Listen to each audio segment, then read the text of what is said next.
smiling, all because of yeah. Yours truly keeps us smiling. Hey. You know you had your chance to love her. It's not my fault. They say love is a gamble. Well, you lost. How could you not love all the way we live? Trying to break everything we built. Can't stop enough, so chill. Don't hate on us, no. Just like you need a love like ours. Then you and all of it feels. Just like you need a love like ours. You need some happiness there. Jealousy boy, because of my relationship with Lord. Hey, just playing it. That's the voice of Talis Riley featuring Estella Zwella. Love like house boy. Hey, selling it. And it's now top of the hour of 3 p.m. right here in St. Vincent and the rest of Eastern Caribbean. And it's time to present you our 3 p.m. news. Yes, keep it locked on. It's Epic Mondays. Boy, did you reach him here all the way until 6 p.m. All right, sir. This is 99.9 Radio. Turn it up.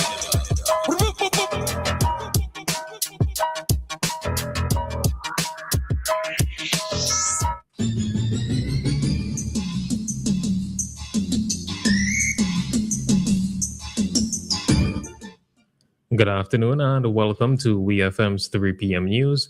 I am your presenter, Rajiv Providence. First, on the local scene, the St. Vincent and the Grenadines Cricket Association has expressed deep appreciation to Samuel Holder for more than 3 decades of dedicated service to cricket development in the country. Mr. Holder has served in several key roles, including a long-serving General Secretary of the SVGCA and manager of national under-15 teams from 1996 to 2022, as well as Windward Islands youth teams at under-15 and under-17 levels. The association says he played a major role in nurturing young talent and helping to develop generations of cricketers who have gone on to represent St. Vincent and the Grenadines and the wider Windward Islands. In 2022, the SVGCA formally recognized his 30 years of service, describing his contribution as outstanding and lasting, with a strong legacy in youth cricket development. An end to what she describes as a divide between Vincentians at home and those living abroad, saying both groups must be seen as equal partners in national development. Executive Director Anna Young made the comments during an investment outreach session in Toronto. Part of the Home is Where the Heart Is Diaspora Engagement Program. She said Vincentians in cities such as Toronto, New York, and London remain fully Vincentian and should not be excluded from national discussions. Invest SVG says the campaign aims to attract diaspora investment in tourism, agriculture, housing, and agro-processing, while strengthening ties between St. Vincent and the Grenadines and its overseas communities. Still on the local scene, Minister of Health Daniel Cummings has visited the Mental Health Rehabilitation Center along with a team from the Ministry of Health, Wellness, Environmental Health and Energy.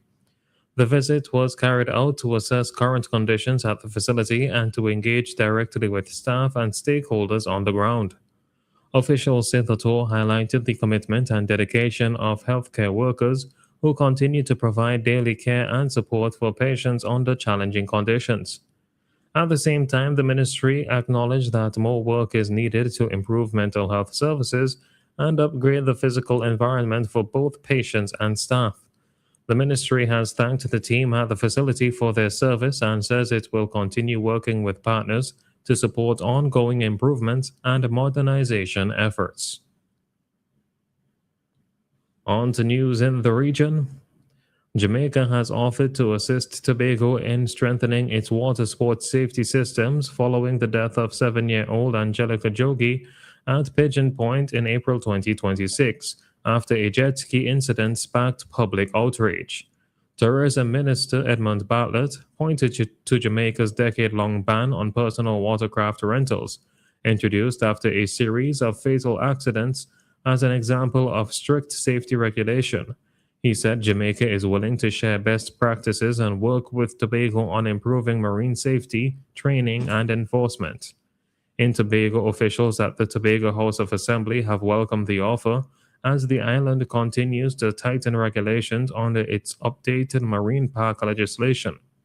Stakeholders remain divided, with some calling for stronger enforcement, while others argue that outright bans may not be necessary if safety rules are properly applied. The Caribbean Public Health Agency CARPHA is urging stronger regional action to reduce excessive salt consumption, warning that high sodium intake is driving rising cases of hypertension and heart disease across the region.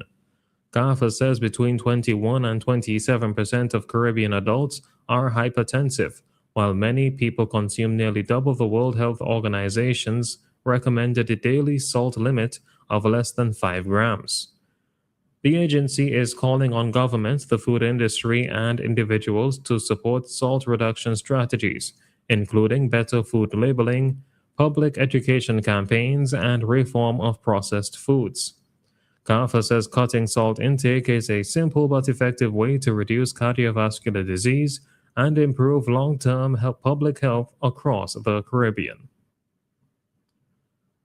Finally, on the international scene, the World Health Organization says that it will give an urgent update today on 2 major disease outbreaks, Ebola in the Democratic Republic of Congo and a hantavirus outbreak linked to a cruise ship.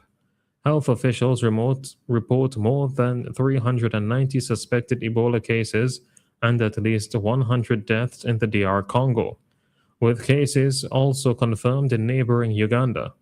The WHO has warned the outbreak could be much larger than currently recorded.